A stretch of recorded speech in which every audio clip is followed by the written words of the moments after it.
Hello student, मैं हूं Nakul sir और आप देख रहे हैं द एकेडमिक्स गुरु एंड आली। डीके गोल सॉल्यूशन का दूसरा वीडियो है ये, जिसमें मैं आज आपको क्लास 12 अकाउंटेंसी का इनकम और एक्सपेंडिचर अकाउंट जो कि चैप्टर जो है एनपीओ यानी कि नॉट फॉर प्रॉफिट ऑर्गेनाइजेशन का एक टॉपिक है।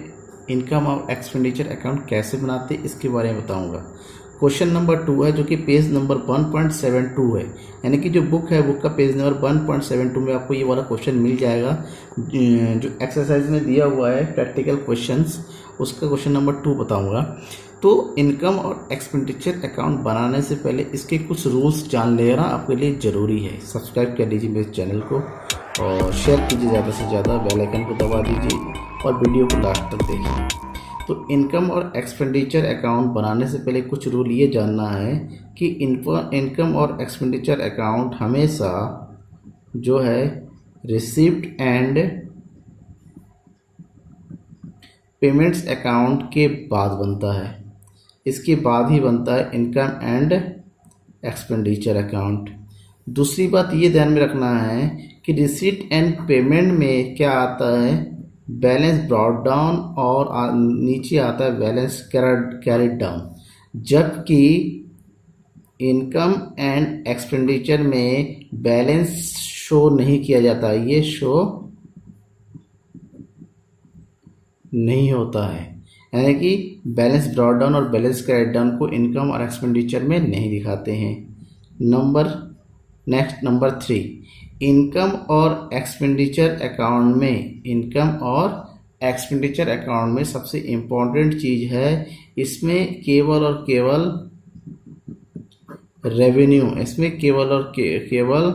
रेवेन्यू ट्रांजैक्शन को ही लिखा जाता है। यानी कि इनकम और एक्सपेंडिचर में कैपिटल ट्रांजैक्शंस नहीं आते हैं, इसकी एंट्री नहीं होती है, कैपिटल ट्रांजैक्शंस की एंट्री इसमें नहीं होती है। नंबर 3, इनकम और एक्सपेंडिचर का जो आंसर आता है वो आता है या तो सरप्लस आएगा, सरप्लस जब आएगा जब इनकम ज़्यादा होगा और एक्सपेंडिचर कम होगा, या फिर आएगा डिफिसिट। डिफिसिट तब आता है जब इनकम कम होता है और एक्सपेंडिचर ज़्यादा होता है। नेक्स्ट, इनकम और एक्सपेंडिचर में हमेशा करंट ईयर की चीज़ों को ही शो करते हैं। करंट ईयर के ट्रांजैक्शन ही लिखे जाते हैं। इसका मतलब इसमें जो है previous year and coming year, previous year और कमिंग ईयर की चीज़ें इसके अंतर्गत नहीं लिखी जाती हैं।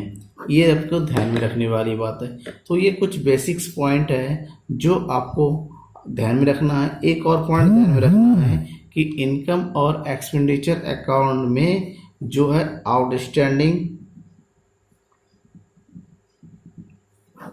या फिर इसको ड्यू भी कहा जाता है, ड्यूज, इसके साथ साथ जो एक्योर्ड होता है, एक्योर्ड इनकम, उसको भी लिखा जाता है, उसको शामिल किया जाता है, जबकि रिसीट एंड पेमेंट में शामिल नहीं किया जाता था। तो चलिए, ये तो होगी मेन पॉइंट। अब हम इसके क्वेश्चन को करके देखते हैं कैसे होता है। इसके लिए एक क्वेश्चन है, क्वेश्चन नंबर 2, जो देखिए स्क्रीन पर दिखा रहा है। क्वेश्चन बोल रहा है, from the following information prepare income और expenditure account for the year ending on 31 March 2019 of an entertainment club.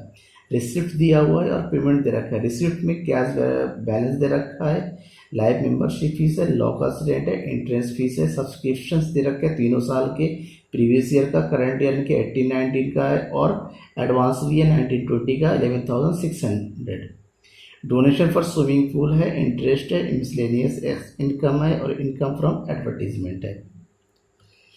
उधर पेमेंट साइड में क्या क्या, रेंट है, फर्नीचर परचेज है, सैलरी है, इंश्योरेंस प्रीमियम है, टेलीफोन चार्जेस है, प्रिंटिंग है, इन्वेस्टमेंट परचेज है। अब कैश बैलेंस भी दे रखा है, यानी कि बैलेंस कैरिड डाउन दे रखा है।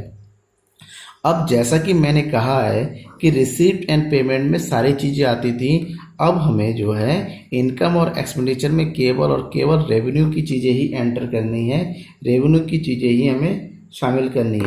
देन चलिए इस क्वेश्चन को करते हैं। क्वेश्चन को अच्छे से देख लीजिएगा, अपने बुक में ही है तो बुक उठा के देखिए। अब क्वेश्चन को करने के लिए जो फॉर्मेट है इनकम और एक्सपेंडिचर का कुछ इस तरह है। इनकम और expenditure account for the year ending, जो डेट है उस डेट को डाल दिया हमने। जो है डेबिट साइड में आ जाता है एक्सपेंडिचर और क्रेडिट साइड में आता है इनकम, यानी कि इधर हो गया एक्सपेंडिचर और इधर हो गया इनकम।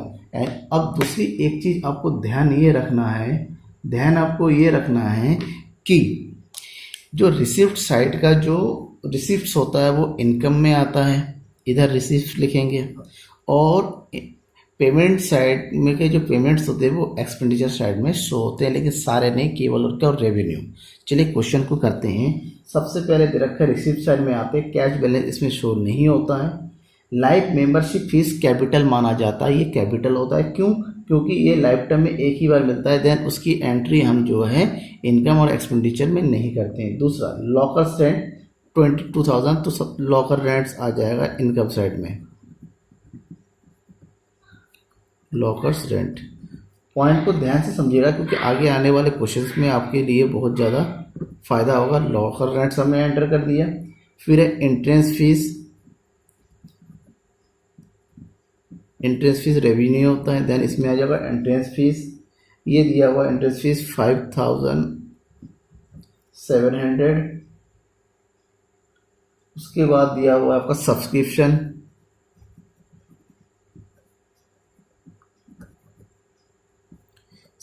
अब दिन में सब्सक्रिप्शन 3 साल का दिया हुआ, लेकिन हम अकाउंट बना रहे हैं 2018-19 का, ऐसा सब्सक्रिप्शन भी केवल 2018 और 9 का ही डालेंगे। तो और ये 2018-9 का सब्सक्रिप्शन है 3,46,000।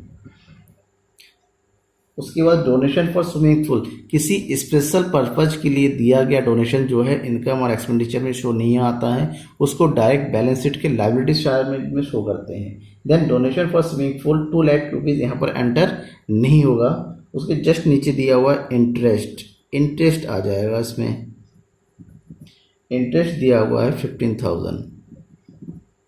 उसके नीचे है मिसलेनियस एक्सपेंसेस,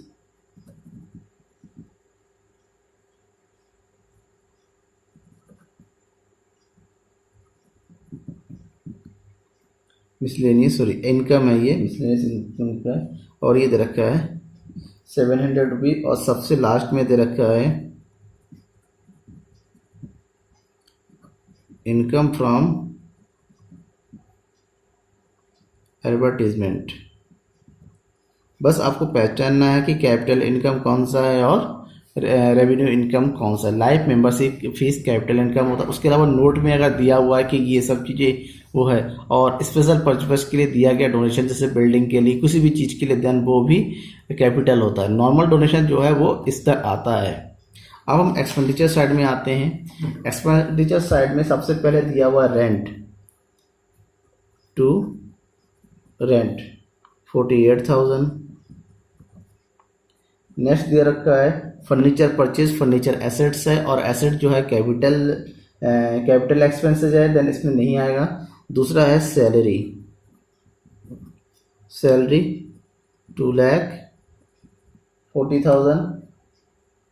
फिर दिया हुआ है इंश्योरेंस प्रीमियम, ये सब कॉमन एक्सपेंसेस है, रेवेन्यू एक्सपेंसेस। इंश्योरेंस प्रीमियम है 12,600। टेलीफोन चार्जेस,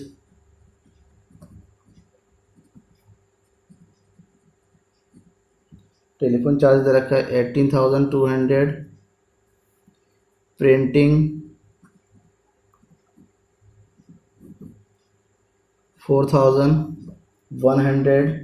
इन्वेस्टमेंट परचेज, अब इन्वेस्टमेंट परचेज एसेट्स होता है, लॉन्ग टर्म होता है, इसलिए इसको कैपिटल एक्सपेंडिचर मानते हैं, रेवेन्यू एक्सपेंडिचर नहीं मानते हैं। देन इसलिए इन्वेस्टमेंट परचेज ध्यान में रखिएगा, इनकम और एक्सपेंडिचर में नहीं आएगा। और कैश बैलेंस जैसे मैं पहले ही बता चुका हूँ, ओपनिंग बैलेंस और क्लोजिंग बैलेंस इसमें एंटर नहीं होता है। तो यानी कि क्वेश्चंस के अकॉर्डिंग हमारे इसमें केवल इतनी ही चीज़ें आनी हैं।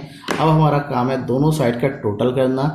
एक्सपेंडिचर का टोटल कितना है और इनकम। तो रफली हम जो है दोनों को टोटल कर लेते हैं, तो पता चल जाएगा कौन सा कितना ज़्यादा है। तो रफली हम अगर टोटल करते हैं तो सबसे पहले हम टोटल करते हैं इनकम साइड में। तो इनकम साइड को टोटल कीजिए 22,000, 5,500, 3,46,000, 15,700 और 12,000 को अगर टोटल करते हैं तो ये टोटल जो है हमारा, ये टोटल आ रहा है 4,01,400। ये आ गया इनकम साइड में। अब हम टोटल करते हैं एक्सपेंडिचर साइड का।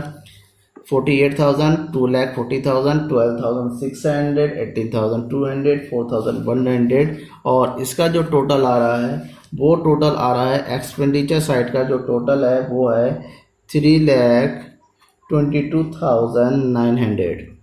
हमें करना क्या है, क्योंकि इनकम ज़्यादा है, देन इनकम में से एक्सपेंडिचर को माइनस कर देंगे तो यहाँ पर बचेगा आपका 14 में से 9 गया 5 है, यहाँ पर बचा 10 में से 2 गया 8, यहाँ पर 9 में से 2 गया 7, 78,500। देन 78,500 जो हमारा इनकम का ज़्यादा है, एक्सेस है, देन उसको हम लिखेंगे इधर एक्सपेंडिचर साइड में। क्योंकि हमारा क्या है, क्योंकि हमारा इनकम ज़्यादा है एक्सपेंडिचर में। देन जो बैलेंस है वो लिखेंगे 2 सरप्लस करके, ब्रैकेट में लिखते हैं excess of income over expenditure, that is amount is 78,500। अब हमारा अकाउंट हमें क्लोज करना है। अमाउंट ज़्यादा है हमारा इनकम का, और टोटल इनकम हम जो करेंगे तो वो आ जाएगा 4,01,400, 4,01,400। ये हमारा अकाउंट क्लोज हो गया और इनकम और एक्सपेंडिचर तैयार हो गया। Thank you.